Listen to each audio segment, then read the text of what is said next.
তো বহুরূপী মুভি ট্রিজার চলে এসছে ইউটিউবে, তোমরা অ্যাভেলেবেল পেয়ে যাবে, গিয়ে দেখতে পারো। এই মুভি ট্রিজার দেখে একটা জিনিস আমরা বুঝতে পেরেছি যে আজকের দিনে একটা কমার্শিয়াল মুভি কেমন হওয়া দরকার, তা আমরা এই বহুরূপীর মাধ্যমে বুঝতে পারি। তো ঘটনা অবলম্বনে একটা গল্প আছে এখানে, যেটা খুবই সুন্দর একটা কাহিনী।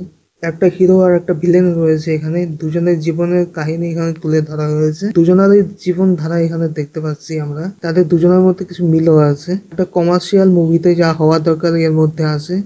কমার্শিয়াল মুভিতে যে ধরনের স্টাইল, যে ধরনের শট দেখানো হয়, সবগুলোই এর মধ্যে আছে।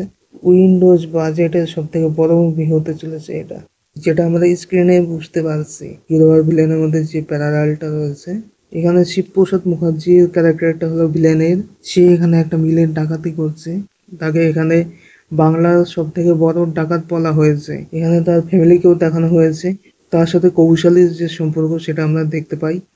সে প্রথমে একটা কারখানায় কাজ করতো, তারপর সেখান থেকে কি কারণে কিভাবে এত বড় ডাকাত হলো তার একটা গল্প রয়েছে এখানে, যেটা মুভি দেখলেই বুঝতে পারবে তোমরা। এখানে একটা গ্রামকে দেখানো হয়েছে, যে গ্রামে সবাই হলো ক্রিমিনাল। মেইন কথা, এখানে ক্রিমিনালের ট্রেনিং করানো হয়।